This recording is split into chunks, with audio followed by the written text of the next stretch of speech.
Tab কেলেঙ্কারির খবর সামনে আসতে ওয়েস্ট বেঙ্গল স্কুল ও মাদ্রাসা ক্লার্ক অ্যাসোসিয়েশন মালদা শাখার সদস্যরা সাংবাদিক বৈঠক করে দাবি করলেন তরুণীর স্বপ্ন প্রকল্পে জালিয়াতিতে যুক্ত নয় তারা মনে করেন এই পোর্টাল হ্যাক করা হয়েছে। স্কুল শিক্ষা দপ্তর যখন এই অ্যাপ চালু করে তার কিছুদিন পর তা বন্ধ করে দেওয়া হয়, পরবর্তীতে পুনরায় নতুন আইপি নম্বর এবং পাসওয়ার্ড দেওয়া হয়।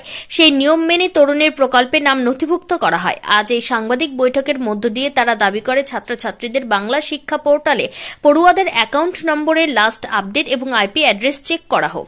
ব্যাংক ট্রান্সফারের ক্ষেত্রে বেনিফিশিয়ারির নাম, আইএফসি কোড এবং অ্যাকাউন্ট নম্বর মিলিয়ে তবেই টাকা ছাড়া হয়, যেটা আমরা কন্যাশ্রী এবং শিক্ষাশ্রী প্রকল্পের ক্ষেত্রে দেখেছি। কিন্তু এক্ষেত্রে অর্থাৎ 10,000 টাকা করে দিতে তা করা হয়নি বলে আমাদের মনে করা হচ্ছে। এতে ব্যাংক কর্তৃপক্ষের কিছু দায়ী থেকে যায়। এখানে স্কুল এবং মাদ্রাসার কর্ণিকরা জড়িত নয়, অথচ তাদের জড়িয়ে দেওয়া হচ্ছে। আমাদের সম্মানহানি করা হচ্ছে। তবে তদন্তের ক্ষেত্রে যদি আমাদের তলব করা হয় আমরা অবশ্যই সহযোগিতা করব। আমরা চাই ঘটনার নিরপেক্ষ তদন্ত হোক। আমরা ডিআইকে সেটা লিখিত আকারে জানিয়েছি। দুর্নীতির দায় কার সেটা আমরা বলতে পারবো না, কিন্তু আমরা চাই এর নিরপেক্ষ তদন্ত হোক এবং তদন্তে যারা দোষী তাদের শাস্তি হোক। আপনি একটা প্রশ্ন তুলেছেন, কন্যাশ্রী, শিক্ষাশ্রী, বিভিন্ন প্রকল্পের টাকা ঠিক হয়ে যাচ্ছে, শুধুমাত্র ট্যাবের ক্ষেত্রে এটা হচ্ছে। এর কারণটা কেন? ট্যাবের ক্ষেত্রে হচ্ছে না, হয়েছে এই বছরই হয়েছে। এর আগে কখনো এরকম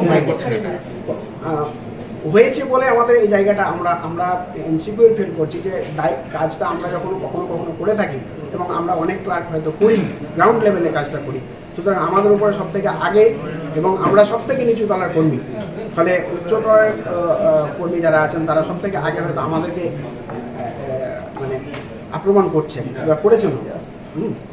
বলছি যে ডিআইয়ের কাছে আশা বা ভরসা না পাওয়ার জন্য কি সাংবাদিক বৈঠকে বসলেন? না, সেরকম নয়।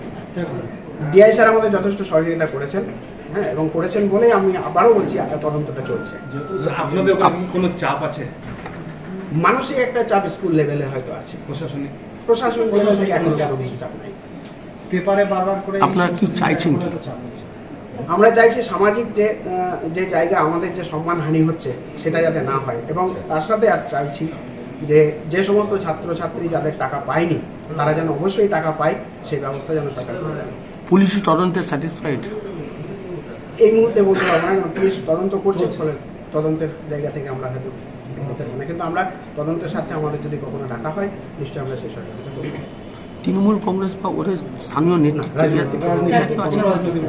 আমরা পরিচালন কমিটি, স্কুল কমিটির পরিচালন কমিটির সভাপতি, তারা কি এই ব্যবস্থাপনার মধ্যে থাকে? মানে ওনারা থাকেন না, কারণ স্কুলের কাজে ওনারা সেভাবে ইন্টারফেয়ার করেন না। যেটুকু করেন সেটা হচ্ছে যে কখনো প্রশাসনিক লেভেলে যদি কোনো কাজের দরকার পড়ে তখন হয়তো করেন। আপনার নাম? আমি কালীশঙ্কর দাস। কোন দায়িত্বে আছে? দায়িত্বে হচ্ছে Malda WBSMCA West Bengal school and Madrasa clerks অ্যাসোসিয়েশনের মালদা জেলা সম্পাদক। This channel does not promote or encourage any illegal activities. All contents provided by this channel is meant for educational purpose only.